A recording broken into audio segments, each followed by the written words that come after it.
Ayun, may kilab shoutout po Luzon, Visayas, and Republic of Mindanao ni Digong. Mga kababayan, meron po akong chika ngayon na kung saan kumakalat po ang picture na ito na kung saan ay nagulat din po ang lahat. No? Maraming nagtatanong, mga nagko-comment sa naturang post na si Inday ba yan? Anong ginawa niya sa lalaki? Sinubo ba niya? Ano ba kasalanan niya? Ba't lumuhod siya? Ito po mga kababayan. Meron po ako ipakita sa inyo no naturang picture. Na kung saan mga kababayan ay kumakalat po itong picture ngayon at trending po no sa social media, no? Hanapin niyo na lang po na kung saan akala nila si Inday Fiona Pusit po ito. Kasi po nagtaka sila, may kahawig po kasi sa suot na damit. Maraming nagtatanong yan. Actually, kumakalat po yan sa iba't ibang platform, sa Facebook, sa Twitter, no? At sa kung saan-saan pang share. Kasi maraming nagtatanong na, totoo ba siya ba yan? Kasi meron kasing isang picture din na kumakalat din na kahawig daw. No, kahawig daw yung itong picture na to dito sa picture ng isa, dito sa kabila. Kaya pareho daw yung damit. 'Di ba mga kababayan? Kayo na lang pong humusga. Ako ayaw ko nang pong sabihin na siya 'yan, no? Nagtatanong lang. Ngunit ayun nga ang kumakalat ngayon. Nasangkot na naman daw sa ewan ko kalaswaan daw si Inday. Totoo ba si Inday yung nasa picture? Kasi yung suot ni Inday dito, at yung suot niya diyan sa lumuhod na ewan ko kung hinihipan yata niya yan or may kasalanan ba siya kaya siya lumuhod dyan. Hindi ko lang alam mga kababayan. Kung i-compare nyo po yung itong suot niya at dito sa nakatayo siya ay wala pong pinagkaiba. Kaya nga maraming nagtatanong na siya ba yan? Si Shiminit Shikanat Shikanot. Ni hao, xing hao, ging po, xing ging pieng. Kaya ngayon mga kababayan, disclaimer lang, nagtatanong lang po. Hindi ko man po sinabing siya yan, no? Nagtatanong lang din po ako mga kababayan. Kasi actually nung nakaraan lang, may binulgar nga itong si Ramon Tulfo patungkol nga sa relasyon daw ni Inday at ni Attorney Sulaika Lopez. So actually sa mga nakakabasa hindi po nanggaling sa atin. Disclaimer lang, si Ramon Tulfo po ang nagsabi. So ngayon, nagtaka din po ako kung doon sa aligasyon ni Ramon Tulfo na magjowa daw si Sulaika Lopez at si Inday, so paano nangyari na si Inday lumuhod? Napaka-imposible naman na, ba't lumuhod? Ano ba kasalanan mo?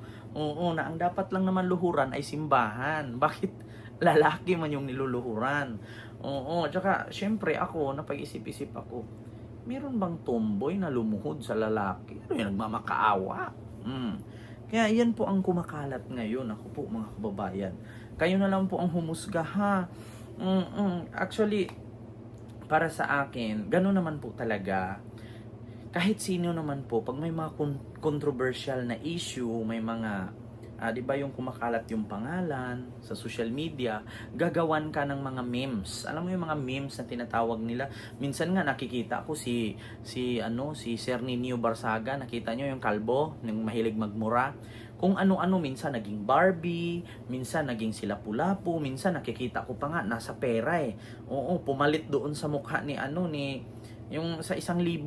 Yung mga bayani sa 1,000. Minsan pumalit siya doon at kung sino-sino na lang. Baka someday lumabas din yung mukha ni Inday Sara, lalabas na din yan sa iba't ibang comics, 'di ba? Kaya common na po 'yan sa mga ganyang pangyayari, lalong-lalo na is ang pangalan po ni Inday Sara ngayon ay kalat. Lalong-lalo na simula nung nag-trending at nag-viral siya na minura nga niya si Pangulong Bongbong Marcos, si First Lady Lisa, at saka si House Speaker Martin Romualdez. Kaya, ngayon mga kababayan, huwag po kayo magtaka na may mga lumalabas na ganyan. Oo, kasi syempre hindi naman po lahat ng tao sa Pilipinas ay pabor kay Sara. Lalo naman ako, ayaw ko sa kanya. So, hindi ko naman sinabi na ayaw ko sa kanya, ako ang gumawa niyan. Hindi naman po ako ang nag-vlog niyan. Marami po yan, kumakalat po yan sa social media yan na parang kumbaga nasa fast food ata yan. Di ko lang sure kung nasa Jollibee yan, nasa McDo yan, no? Or nasa, di ko alam kung anong fast food yan naka-uniform blue. Oo, kasi yung pagkakaalam ko, pag dark blue na uniform, ay mang inasal. Oo.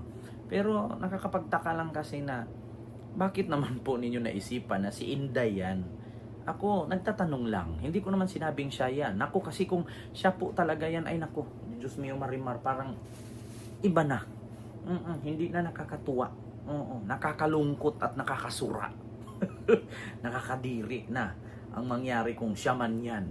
Diba, mga kababayan? Kaya, kung kayo na lang pong humusga, ayoko nang sumali sa mga ganyang issue. Basta ako shinare ko lang sa inyo bilang content creator, nagre-react din po ako kung ano po ang masasabi niyo diyan. 'Di ba? Kasi nakakapagtaka lang. Yan, nasa sa inyo na po 'yan, no? Kung ano ang masasabi ninyo. Actually, sa Pilipino naman, kahit umutot ka lang, sasabihin agad ng Pilipino, nakatae yan. Bakit? Kasi yung utot niya mabaho. Kaya napaka-imposible na mabaho ang utot, walang tae. Yung iba kasi mabaho po talaga yung utot kahit hindi na tae.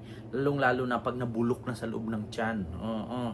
Diba? Sa madaling salita, ang chismis kasi may dagdag, may bawas.